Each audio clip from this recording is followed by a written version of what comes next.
I'm Adelaide Askew, first baseman for the Lady Raiders, and this is BLITZ. Welcome to BLITZ. I'm Brian Carter here at Habersham Central High School with Lady Raiders head softball coach Stephanie Thomas. Stephanie, thank you so much again.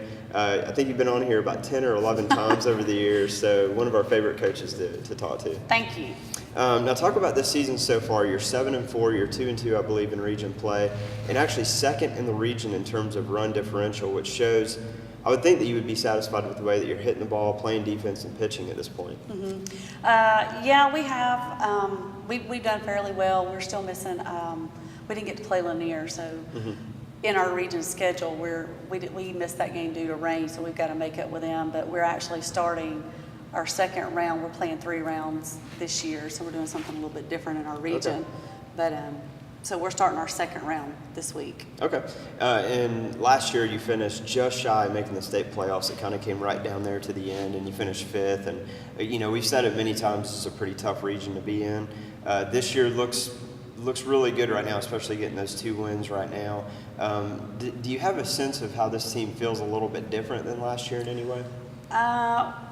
It's always tough to compare teams, but the difference in this team may be a little bit more solid through the lineup. Of course, several of them are a year older. Yeah. You know, we were extremely young last year, so that makes a big difference. But we're pretty solid all the way through, 1 through 9, and hitting every single one of them. We have confidence that they're going to put the bat on the ball. Yeah. And, you know, we really feel like that's the key right there, is being able to put the ball in play. Yeah, that's a big deal, like you said, because sometimes you get the talent that comes through the program and it just doesn't, the years don't kind of match up. But again, you have a really solid bunch, and Paige Cook is kind of the headliner, being that she's a D1 recruit going to Mississippi State, and we've known that for years now. But talk a little about what she's meant to this program and how she's kind of upped her game and kind of become an all-around player. Paige obviously she's a strong defensive player, and she also brings a lot of power into our lineup. You know, when she's hitting the ball, she's obviously, you know, going to put the ball in play, and she's going to generally do that very solid. Often teams try to pitch around her, or Right. you know, we find out this year they're trying to just walk her, you know, with a new rule. But you know, hey, we got to go out there and we just got to fight. And the thing is she understands that. Yeah. And so she knows her role, and when she gets the opportunity, she's got to seize that moment, you know, and capitalize on it, and just, you know, rely on her teammates, you know, and that's the good thing, is all the pressure's not on her. Right, like you said, you got that lineup top to bottom that anyone's capable of putting the bat on the ball. Adelaide Askey's another one that she was all region last year. So you have 2 really solid senior leaders right there. You got a number of other players on this team, and then, you know, looking at the sophomores as well, your daughter Kylie, and then Presley Nix has kind of come out already, a little coming out party this year in the way that she's hitting the ball.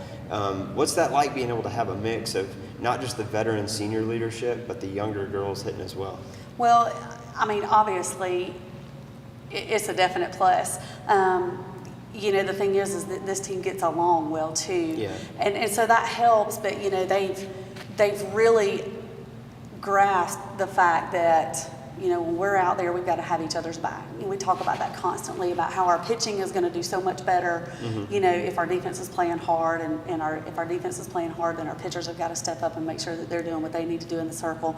And then along with that, obviously, your games are going to go a lot better when you're hitting. Now, we've had some games where we didn't hit as well as we liked. Yeah.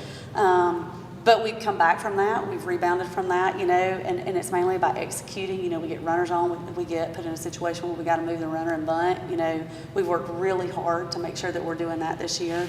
So, you know, our goal is just to execute. And main thing, we tried to tell them, have fun. This is a game you're supposed to love, and you got to come out here and enjoy doing it. And that translates into wins more often than not. And as you said, the team gets along really well. And you had that little 4-game win streak here this month as well. What kind of impact does that have on a team from your standpoint? Well, you know, it's a huge impact. And then, like you said, you know, we've had top to bottom people hit, and Presley Hicks come out, and she has just been nailing the ball. And she's been a great asset at the plate for us. And, we just got to continue with that and just take it one game at a time. We try not to look too far ahead, and just try to do what we can do and manage what we can manage and work hard to put the ball in play and then let the cards fall like they need to. Yeah, and I was really impressed getting a couple of revenge wins, beating Stevens County, Union County, and a follow-up after dropping a first game with both of those teams. And then also your 8-inning win, I think it was, in extra innings over, was it Flower Branch? Flower Branch. So those kind of speak very well of how far this team has come. But talk about the offensive power that there was that little stage where everyone's wondering what's in the water at Habersham Central, because you went through, I think, 4 games with 10 or more runs. What's that like to be able to sit back and watch your offense explode like that? Well, it's a great feeling when we're hitting the ball, obviously. I don't think any coach is going to tell you anything differently than that. But, we work really hard weekly when we get practice. Of course, practice is few and far between because we play about 3 games a week. Yeah. We average that. But we've worked really hard all summer. And, our kids, they put in the work. They put it in during the off season, and that's by their choice. And, when they do that kind of stuff, you can see we have results. Yeah. Well, Stephanie, thank you so much. I'm looking forward to seeing how the rest of the year unravels, but have a great feeling that this is the year you get back in the state playoffs, and let's make a deep run at it, too. Thank you. I appreciate it. Thanks.